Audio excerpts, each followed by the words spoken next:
Hello everyone, welcome back. This is a June 2024 update, and today I'm going to zoom in on one particular subject, which I just kind of include as a part of my overall videos that I normally do on macro, and just kind of double click and just focus in on just one subject for today, which is the US job market. And so my job here is to present to you, all the data, the good and the bad, and let you decide, for yourself with regards to the strength of the labor market. But I currently believe, given the trends of certain data points, that there are cracks that are developing beneath the surface of the U.S. job market. So let's take a look at what these metrics look like. So first off, we can start with job openings and quits. Job openings, obviously very important, shows you the total number of jobs that are open right now as we speak. And as you can see here, this number has been decelerating quite rapidly, and it just hit once again a new cycle low. This is a very clear trend at this point, and you can see that it now has round-tripped the entire surge during COVID, and we're essentially knocking on the doorstep. We're at the doorstep of the pre-COVID highs, as you can see here, back in 2018, 2019. And here in the blue line, you can see the quits rate. Quits, normally expand during healthy bull markets, because when there's plentiful jobs, people have a lot of job mobility, and therefore the quit rate is higher because people have many different options as to what jobs they can choose. But as you can see, during recessions like in 2008 and 2000, the quits rate comes down, as do the job openings number. They kind of track each other. And here you can see both the job openings are down quite, substantially, and quits are down as well. Quits are still at a relatively healthy level, so this is not abnormal right now at 2.2%. That basically takes us back to where we were in 2016 or 2017. Not yet a recessionary number. But you can see that the rate of change is down. So that is the current prevailing trend, is down. And so I believe that if this number falls below 2%, usually that is the trigger for a recession. That's not always the case. Like we had a recession in 2000, and that, at that time, the quits rate was still above 2%, roughly where we are today, in fact, at 2.2% when that recession started. But in 2008, that number was, that trigger, I would say, would be when it crossed below 2%. So around that time is when past recessions have started. So I believe that, we're at a normal level now, but if this starts to continue to fall, remember, markets are priced on sequential growth. And so the rate of change matters from the prior period. So as this number continues to trend down, that's going to exert significant pressure on, or at least that is a reflection of the pressure that we see on the labor market. And here we can look at job openings, double click on that. And here you can see that we are now well below the pre-pandemic trend growth, going all the way back to 2010. Job openings were expanding at a healthy pace. And that pace was basically overshot. We saw, during the COVID crash, job openings cratered. But then, from, the reopening period, we went on this epic surge well above trend. And we basically broke that trend in 2023. And we've now been well below that trend. And that, gap has now been expanding quite rapidly as we see job openings, hit cycle lows here. And you can see that job openings were at 8.06 million. That's, well below, the trend growth rate that we see that was established, during the 2010s here.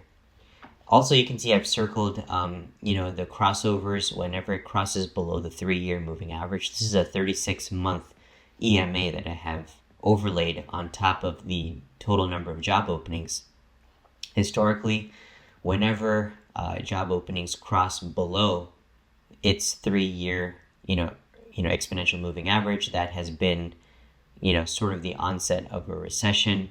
And here we've also triggered that. So we have kind of a double confirmation. We have a crossover or a cross below the 36-month moving average, and we're below the pre-existing trend growth rate. So it's kind of a double confirmation that this could be the start of a recession. At least in the past, this has only happened when recessions have gotten underway.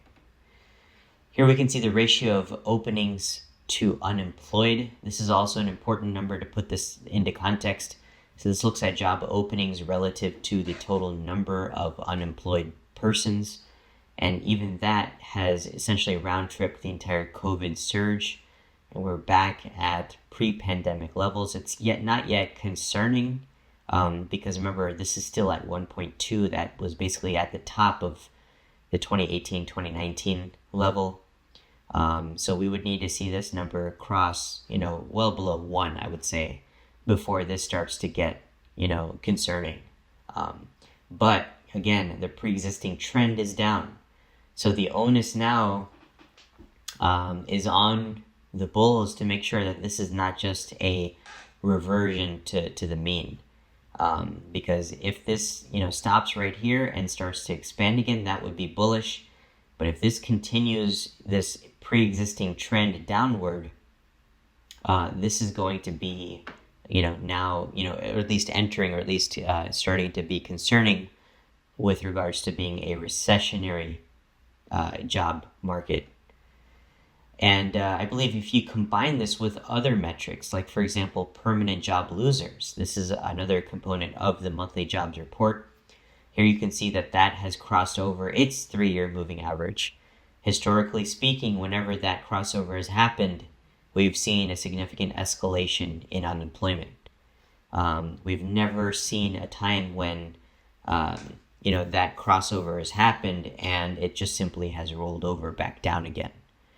So this to me is another bearish development. And you can see here that the moving average is actually a little elevated because we had that big surge during COVID. So the moving average is actually kind of being skewed by this huge jump right here. And we only got back to just around the pre-pandemic lows. So the moving average is above where it was at the lows of 2019.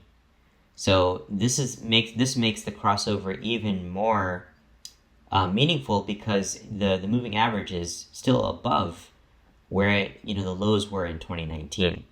So the fact that we had a crossover despite an elevated moving average tells me that this is a meaningful move up. And you can see that the trend is quite pronounced here. That this is a trend that is continuing. And again, every time it's crossed over its moving average, that's been the foreshadow of something much worse to come.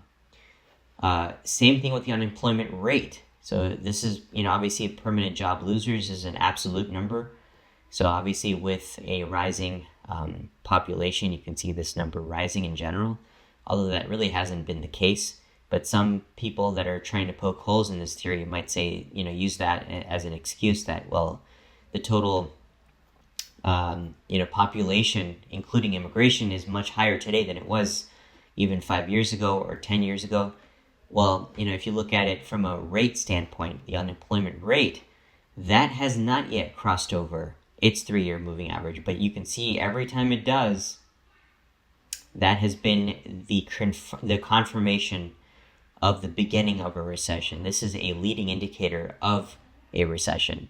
Every single time we've had a crossover, that's happened at the start of, a recession. So this gives you an early warning sign that a recession may be coming, which will put, exceptional pressure on S&P earnings growth. That crossover hasn't happened yet, but as you can see, the trend is up. Even though 4% unemployment is still very low, going all the way back.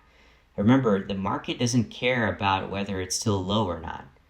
The market cares, what were earnings last year and what are they this year. So even if you have a 4% or a 3% unemployment rate, if that goes to 4% or 4.5%, that's going to exert a lot of pressure on earnings. And markets are priced on forward-looking earnings growth. And right now, With the market at a 21, almost a 21 and a half PE multiple, it is expecting robust earnings growth. And so if you see any uptick in unemployment, that is going to put that earnings growth expectation under pressure, right? And that's what leads to bear markets in the equity market. So it's not about where we are relative to the past. It's about the rate of change and where this number is moving. Where was it last year, and where is it now, and where is it going in the coming 6 months? So again, that 4% unemployment rate, although it is historically low, the trend is up. And so at the margin, that puts pressure on things like retail sales, which ultimately affects all corners of the economy, even if you're not a direct retailer. Another thing that's been very, very curious that's been happening is full-time jobs. If you unpack the jobs report, you'll see that we now have 1.5 million fewer full-time job holders since just June of last year. So over the past year, we've lost 1.5 million jobs. That's a minus 0.9% decline year over year. That's the fourth consecutive month of contraction year over year. And as you can see, full-time jobs never remain in contraction for that long outside of recession. So this is very much a recessionary print. We never have full-time jobs in contraction for even 3 consecutive months. We're now on month 4 outside of recessions. As you can see here, we saw this brief period in 2010 or 2011, but that was only for 1 month. We're now in 4 months now of contraction. So this is now a very much clear indication that the job market is knocking on the door of recession. And then if you look at it in a different way, full-time jobs not only are in contraction year over year, but they're also well below pre-pandemic trend growth. We never truly got back to trend growth. We did recapture the highs pre-pandemic, around 2022, but we've really stalled since then, and now it's actually in contraction year over year. So again, many, many millions, 1.5 million fewer full-time job holders today versus the June 2023 peak.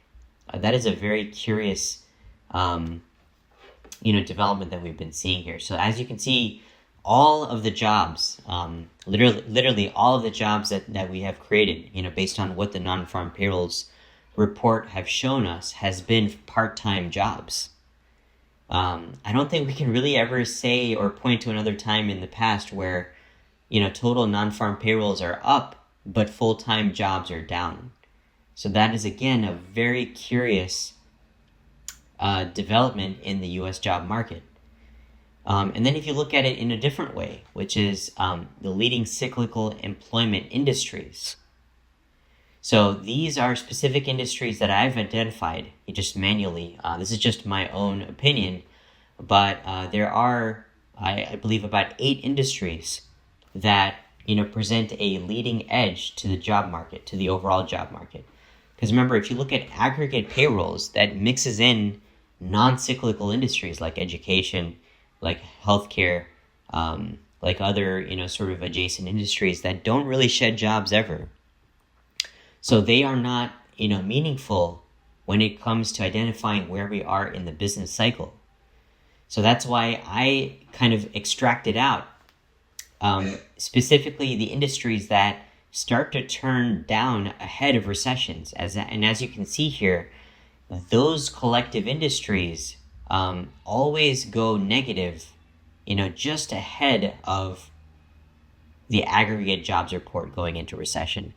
So the black line, as you can see here, represents those specific leading industries that start to cut jobs before the aggregate report shows a decline in jobs. And that lead time on average is roughly 12 months. It can be as short as 6 months, but it does give you up to a 12-month lead time. And we're right around that 12-month period now. As you can see, this went into contraction exactly 12 months ago. But the aggregate jobs report is still relatively strong. So I think this time is a little different because it doesn't look like, we're going to suddenly go into contraction now. So this time, these industries have given us a warning sign a little bit further in advance, as we saw back in 2000 and 2008. So this time, I think it's going to be closer to maybe 16 months, maybe 18 months, I'm not sure. But the warning sign is in that these cyclical leading industries are in contraction, which, inevitably means that as long as this number stays in contraction, we will see a crack in the overall job market, unless if we have redefined the relationships of the past. So who are they? They are these industries right here: plastics and rubber products manufacturing, building material and garden equipment dealers, trucking, administrative, durable goods wholesalers, and residential building construction. So they have a history of turning ahead of the broader business cycle because they are inherently more sensitive to changes in aggregate demand than others. Remember, other industries are more durable, such as education, healthcare, and government. Obviously, government is not going to cut jobs when there's a recession. Healthcare doesn't cut jobs when there's a recession, and education doesn't ever cut jobs when there's a recession. So if you focus on the aggregate jobs report, you're really not going to get a leading edge on what's going on beneath the surface. If you go back to 2008, the aggregate jobs number didn't go into recession until June of 2008. And if you go back to when the NBER declared the recession, they said the recession started in December of 2007. So you wouldn't have known that we're in recession until 6 months into the recession. Whereas, my indicator gave you a warning sign a couple of months before that. So we could very well be in recession now. Because again, sometimes the coincident jobs report, right, which is the aggregate non-farm payrolls, by definition are coincident, or possibly even lagging in some cases, depending on the mix of what percentage of jobs are in these non-cyclical industries. So sometimes it could be even lagging. But at best, it's coincident, and so you won't know we're in recession until it really hits all of a sudden.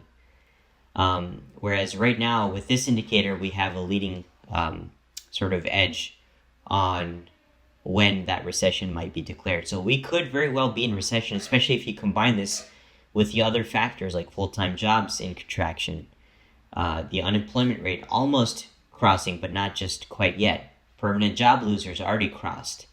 And JOLTS, crossing it below its moving average. So these are all sort of, tales of a potential recession already in the works right now. Temp Help Services is an example of such a leading cyclical employment indicator. So you can see that these companies that hire people on a temporary basis, they usually cut jobs first. As you can see, this goes into contraction well in advance of recessions. And so we've been in a recession within Temp Help Services for quite some time. So this has given us a much earlier warning than normal. So that's a little bit different this time versus past times. So something is different now. But it's not about, you can't ever redefine economic relationships, because as long as this remains in contraction, ultimately, this, aggregate jobs number will enter contraction. It's a mathematical impossibility for these industries collectively to remain in recession without the aggregate number, coming down, because these are very, very critical industries. Trucking is inherently important to the U.S. economy. Administrative jobs are inherently important to the U.S. economy because these are all service jobs. This includes professional services, and professional services are a massive part of the job market. Plastics and rubber products manufacturing. You can't ever have an expanding economy of goods, particularly without expansion within plastics and rubber manufacturing. So again, you cannot have a bull market without, confirmation from these collective industries, it's just not possible. So unless if this turns back up, and as you can see, it is starting to turn here, it maybe wants to come back up. So if it does get back into expansion, I'll be the first one to admit that this was a false signal. But as of right now, it's still in contraction, even though it wants to turn back up. It's still shedding jobs, just at a slower rate of change than just a few months ago. But again, shedding jobs means shedding jobs. And so as long as this number remains in contraction, it's now been in contraction for 12 consecutive months. As long as that remains the case, this is going to be a foreshadowing of the aggregate job market. Average weekly hours are in decline. That's consistent with recession. If this number falls below 34, I believe that is, again, not 34, but 34.2, which is where, the bottom really fell off in 2008. I believe that's going to be a confirmation of a recession. Now, here's the other thing here. This is very big, so, pay close attention to this. I believe that the monthly non-farm payrolls, which basically all of this prior stuff is based on, I believe that might be overstating the actual jobs created. How do we know this? Well, let's take a look. If you look at the non-farm payrolls reports, even after all of the negative revisions which we've had, remember, almost every month of 2023 has been revised down after the fact. That fact by itself is a recessionary indicator, by the way, but let's look past that. If you look at what the non-farm payrolls report showed, in 2023, it said that over 3 million jobs were created. However, if you look at the QCEW report, that is the quarterly census of employment and wages. This is a quarterly report that the BLS publishes, which is by far the most comprehensive job tracker available, because this covers and samples 95% of all U.S. workers across 12 million employers. The reason why nobody cares about this report is because it comes out in, many months later. So the latest report we have right now is for Q4 of 2023. So that's a lagging indicator, severely lagging. Whereas the non-farm payrolls report gets reported every single month. So that gives you a much closer picture of what the job market is looking like right now. But after the fact, even though this is a lagging number, you can see that this is a big deviation, a big delta from what the monthly reports are telling us. So what good are the monthly reports if they're not accurate? So after all the jobs were counted, after everything was said and done, according to the quarterly census, only about 2.3 million jobs were created. That represents a deviation of 690,000 jobs, or 23%. So we might actually be overstating, whenever we look at these monthly non-farm payrolls reports, we might actually be overstating the actual numbers that are truly being created. And that is a 23% deviation after the negative revisions. Imagine how big it is prior to the negative revisions. So that number would be even greater. I would say that might be approaching nearly 30%.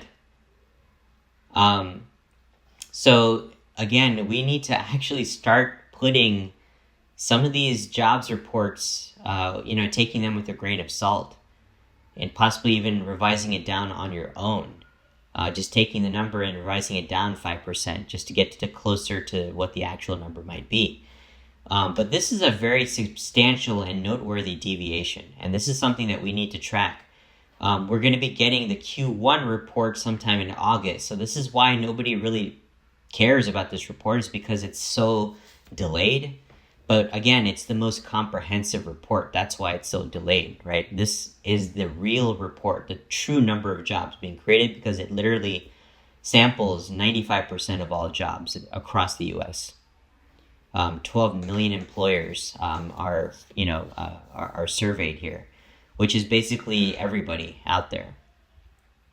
So this is very important to track here. It's a very substantial deviation, and let's see what that number will show us for Q1, which will come out again in August. So here, the point here is that, there is rising unemployment, and it's already being felt in consumer behavior. So regardless of what the non-farm payrolls report tells us, what is more important is tracking what consumers are actually doing. Because remember, reality does not depend on data.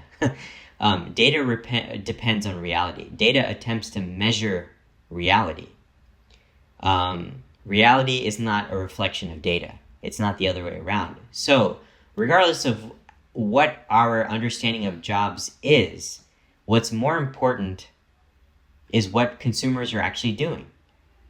And as we can see here, in these three sort of categories of what consumers are currently facing, that is a greater reflection on the jobs report than the jobs report itself.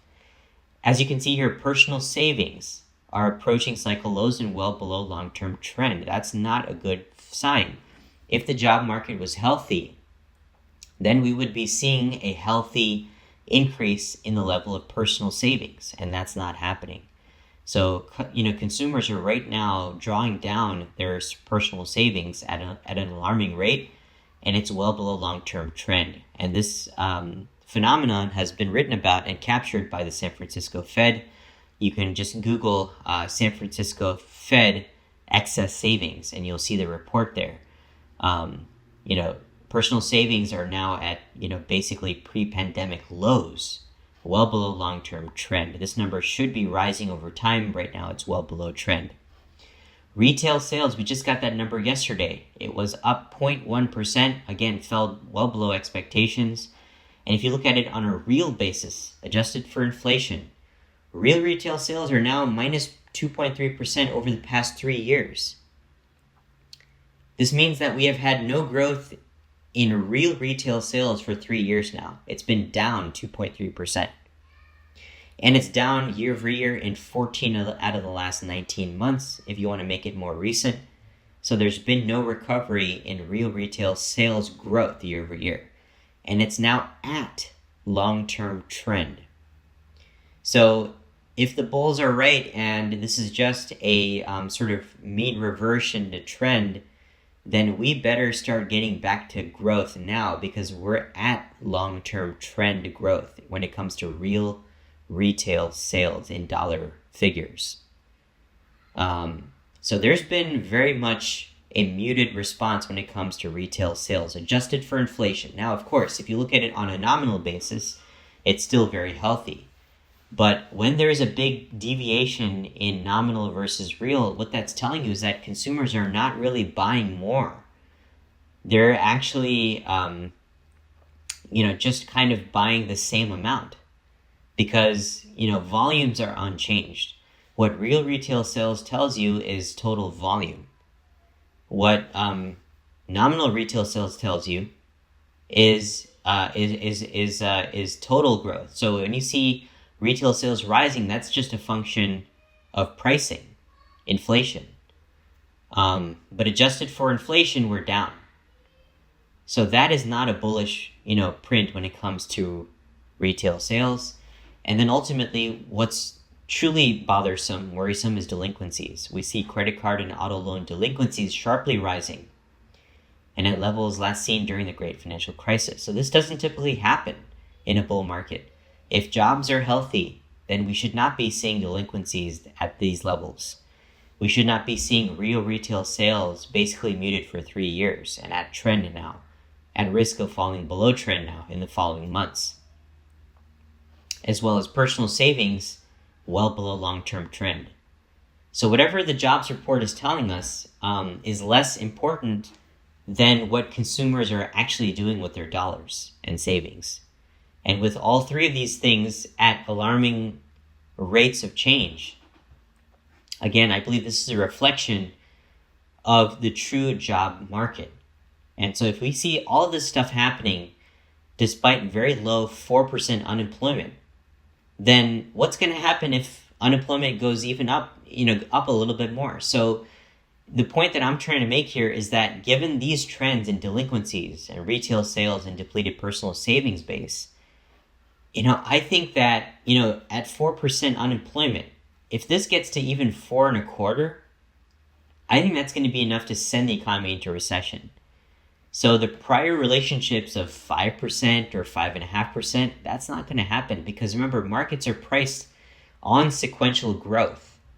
And so if you have high delinquencies, and if you have basically no retail sales growth with 4% unemployment, and the trend is down, the rate of change is down, imagine what will happen if we have just 4.25% unemployment rate. So I think that's going to be the trigger for a recession. And we're at 4% now. It's not going to take a lot to get to 4.25%. We may actually get to that by the end of this year, possibly even by the fall, possibly this summer.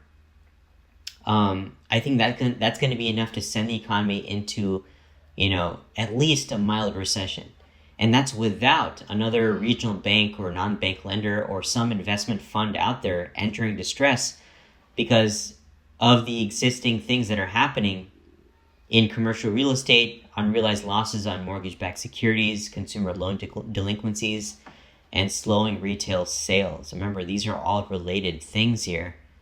And if somebody out there goes into distress, somebody out there, involved in personal, in private credit, somebody out there, too exposed to commercial real estate, somebody out there too heavily exposed to mortgage-backed securities or other securities that are tied to retail sales or commercial real estate or to consumer loans.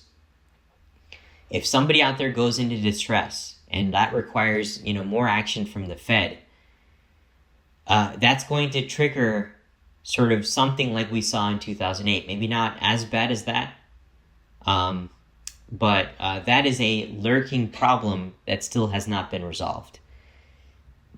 And the most important thing is the last point here. The markets are not reflecting even a remote possibility of any of this happening. So that's why I think markets are very dangerous at this point.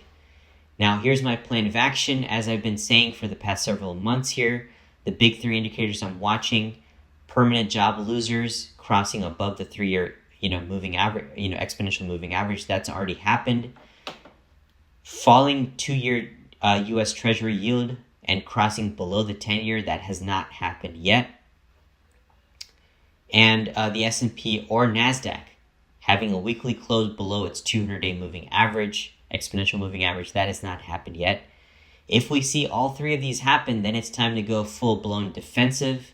The first one triggered in February, and it continues to be the case today, but we haven't seen these two yet. So it makes sense to remain long risk assets for now, long S&P, long NASDAQ, stay long all of that for now as we see this melt-up continue. But the moment we see, these two things happen, that's the time to go highly defensive. I might even change this to the 100-day moving average in the next couple of videos because we are, extremely pricey.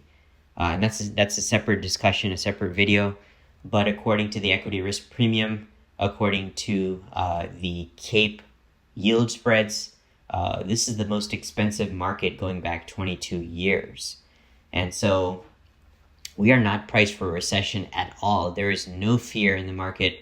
There is absolutely no anticipation for a recession. Even though people are calling for a recession, that's not the implied base case in the market by any stretch of the imagination. And so markets are priced for growth. And if we don't get that, we are going to see a substantial drawdown.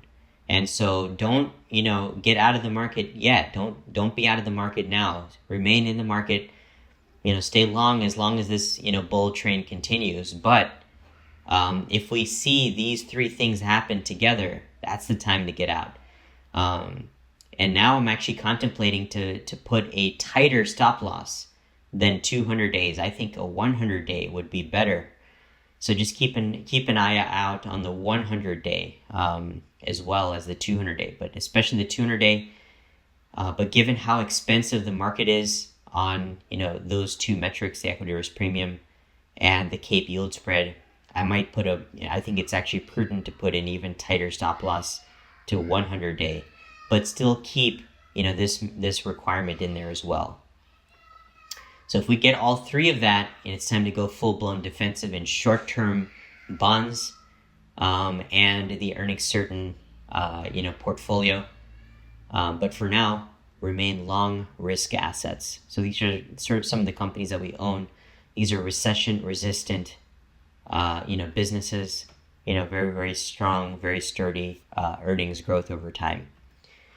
So again, hope you found this helpful. Please reach out to me with any questions or feedback.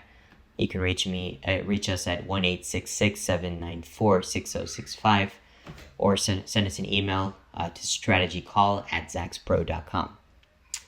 All right, thanks everyone, and talk to you soon.